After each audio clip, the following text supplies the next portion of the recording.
Question number 3 টো আছিলে যে √5 সংখ্যা ৰেখাত প্ৰকাশ কৰিব লাগে।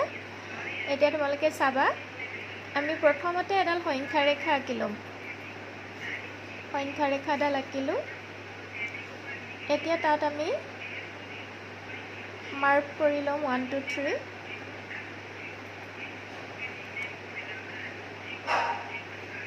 যেহেতু এইটো পজিটিভ, গতিকে আমি পজিটিভ সাইডটোৱে আঁকিছোঁ। এইখিনিত হ'ল 0 1 2 3। এতিয়া কি কৰিম, আমি 0ৰ পৰা 1লৈ 1 একক হিচাপে ল'ম।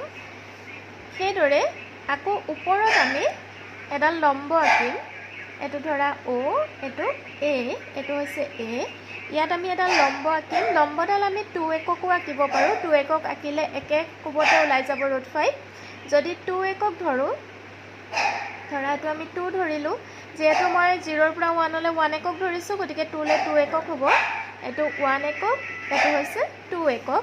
এতিয়া কি কৰিম, আমি এইটো ধৰিছোঁ P, O আৰু P সংযোগ কৰি দিম।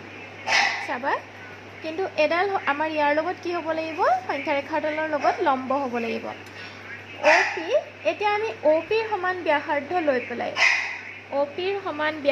লৈ পেলাই এটা চাপ আঁকিম। সেই চাপটোৱে য'ত কাটিব সেইটোৱে হ'ব √5। এতিয়া 2 আৰু 3 মাজত নহয়, ঠিক 2 আৰু 3ৰ ভিতৰতে কাটিছে।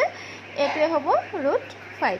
কেনেকৈ হ'ব চোৱা, এতিয়া OA লৈছিলোঁ আমি 1 একক,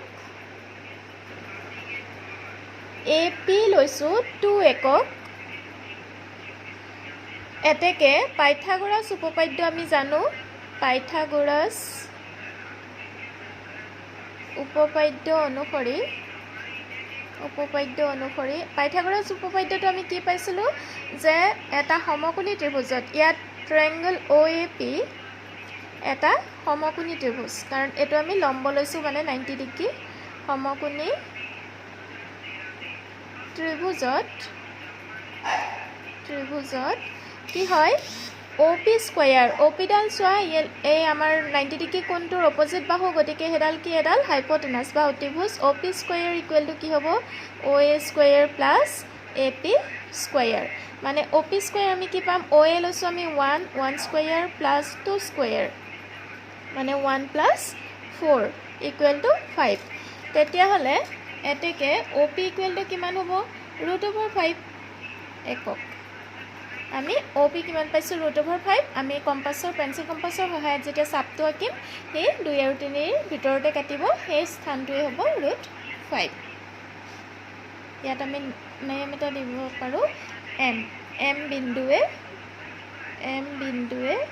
√5ক সূচাইছে।